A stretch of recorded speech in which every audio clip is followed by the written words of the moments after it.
আহক আমি আগত শুনি লওঁ সি কি কয় যে আপোনালোকে গৰু কুৰবানী দিয়াৰ পৰা বিৰত থাকক পাইছে ৰাইজ আপোনালোকে গৰু কুৰবানীৰ পৰা বিৰত থাকক কিন্তু কিহৰ কাৰণে সি যাতে অকলে গৰুবিলাক খাব পাৰে পাছত সেইকাৰণে সি এনেকা কৈছে ঠিক আছে আহক আৰু শুনো কি কয় যদি আমি গৰু কুৰবানী নিদি অন্য কোনো এটা জীৱ কুৰবানী দিওঁ তেতিয়া ভাল হ'ব বিলাক তোৰ বাপেৰে আনি দিব নেকি তোৰ বাপেৰে পইচা নেকি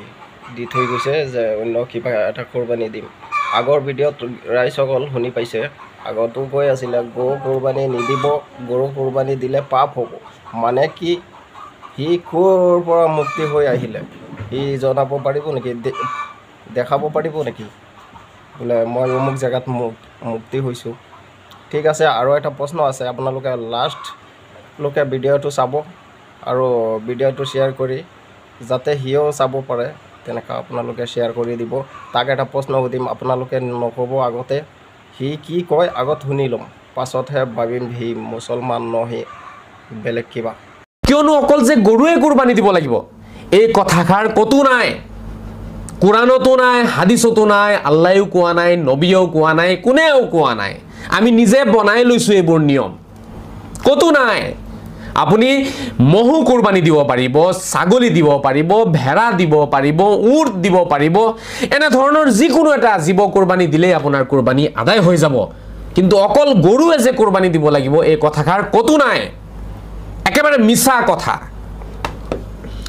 একাংশৰ মাথা গৰম হৈ যাব এতিয়া মোৰ কথা শুনি খঙত জ্বলি যাব তেওঁলোকে গালি পাৰাৰ বাহিৰে আৰু অন্য কোনো উপায়ো নাই তেওঁলোকৰ ওচৰত এতিয়া মোক আজি মই জনাব বিচাৰিম তেওঁলোকক যে মানৱতা ক'ত গ'ল আপোনালোকৰ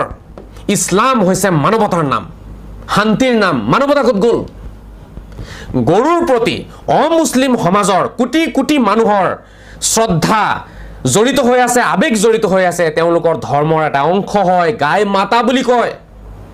ইমানখিনি কথা কি বুজি নাপায় নেকি আপোনালোকে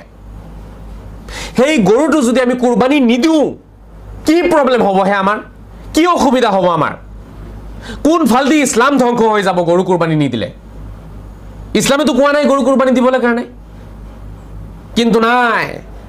আমি বুজিও নুবুজাৰ দৰে কৰিম আমাৰ অন্তৰত আছে জিদ আমাৰ অন্তৰত আছে হিংসা যে আমি কুৰবানী দিমে কোনে আমাক ৰখায় চাই লওঁ কোনে ৰখায় সংবিধানে আমাক অধিকাৰ দিছে স্বাধীন দেশ হয় গতিকে নিজ নিজ ধৰ্ম পালন কৰাৰ অধিকাৰ আছে এইবোৰ ডায়লগ মাৰিব কিছুমান মুল্লাই এতিয়া এইবোৰ ডায়লগ মাৰি মাৰি আমাৰ মুছলমান সমাজক একেবাৰে ধ্বংসৰ ফালে লৈ গৈ আছে আৰে সংবিধানে আমাক মানৱতা শিকোৱা নাই নেকি মানৱতাৰ জ্ঞান দিয়া নাই নেকি আমাৰ মানৱতা ক'ত গ'ল আজি অমুছলিম সমাজৰ শ্ৰদ্ধা আস্থা বিশ্বাস ঠিক আছে মানিছোঁ ক'তো নাই কিন্তু মানুহে কুৰবানী দিয়ে কিহৰ কাৰণে এইটো গৰচীয়া বস্তু এইটো নিজে লালন পালন কৰি ডাঙৰ বনাই তাৰপাছত এইটো কুৰবানী দিলে বেছি ভাল হয় গম পাওঁ নে নাই তই মুছলমান হিচাপে তই জনা থাকিব লাগে কিন্তু নাজানো কিয় তই মুক্তি হৈছ ঠিক আছে মুক্তি যদি মই এটা প্ৰশ্ন কৰিছোঁ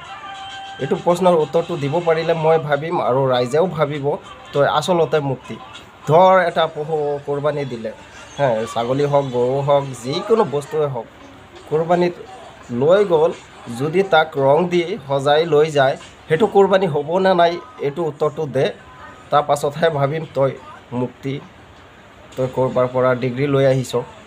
এতিয়া আমি ভাবোঁ কি তই ক'ৰ পৰা ডিগ্ৰী লৈ অহা নাই কিন্তু লিখা পঢ়া কৰিছ ঠিকেই এইটো মূৰ্খ পাগল মেণ্টেল